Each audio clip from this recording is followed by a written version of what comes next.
আজকের মধ্যপ্রাচ্যের রাজনীতিতে ইসরায়েলকে অনেকেই দেখছেন একটি শক্তিশালী সামরিক রাষ্ট্র হিসেবে, যে একাধিক ফ্রন্টে যুদ্ধ করছে এবং প্রতিপক্ষকে বড় ধরনের ক্ষতি করছে। কিন্তু এই দৃশ্যের আড়ালে লুকিয়ে আছে এক ভিন্ন বাস্তবতা। সামরিক শক্তি থাকা সত্ত্বেও ইসরায়েল ভেতর থেকে ধীরে ধীরে দুর্বল হয়ে পড়ছে। প্রশ্ন উঠছে, রাষ্ট্র হিসেবে ইসরায়েল কি গভীর সংকটে ঢুকে পড়ছে?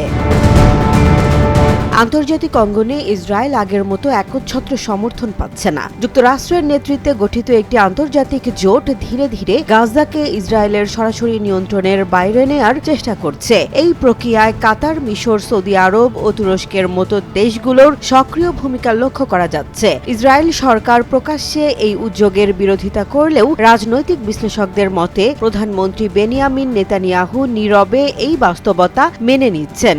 কারণ সামরিক অভিযানের মাধ্যমে হামাসকে পুরোপুরি ধ্বংস করা কিংবা সব জিম্মিকে জীবিত উদ্ধার, এই দুই লক্ষ্যেই ব্যর্থ হয়েছে ইসরায়েল।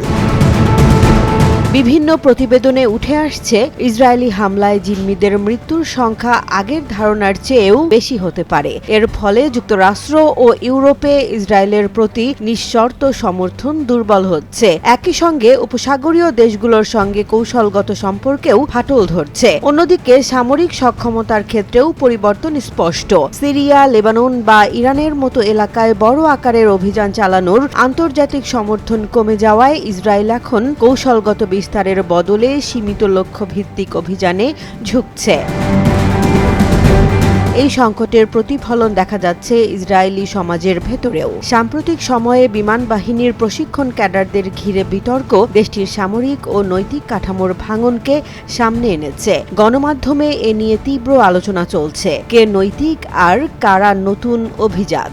এর বাইরেও সামাজিক সংকট গভীর হচ্ছে। অভ্যন্তরীণ সহিংসতা, স্বাস্থ্য ব্যবস্থার দুর্বলতা, ফিলিস্তিনি নাগরিকদের নিরাপত্তাহীনতা এবং গাজা যুদ্ধ ফেরত সেনাদের আত্মহত্যার ঘটনা, সব মিলিয়ে এক অস্থির সমাজের চিত্র ফুটে উঠছে। সব মিলিয়ে প্রশ্ন উঠছে, ইসরায়েল কি শুধু বাহ্যিক শক্তির ওপর ভর করে রাষ্ট্র হিসেবে টিকে থাকতে পারবে, নাকি অভ্যন্তরীণ ভাঙন, কূটনৈতিক চাপ ও সামাজিক সংকট দেশটিকে আরও দুর্বল করে দেবে? যুদ্ধের ময়দানে জয় আর রাষ্ট্র পরিচালনায় স্থিতিশীলতা, এই দুইয়ের পার্থক্যই আজ ইসরায়েলের সামনে সবচেয়ে বড় চ্যালেঞ্জ। জেসমিন জাহান, জনবাণী, নিউজ ডেস্ক।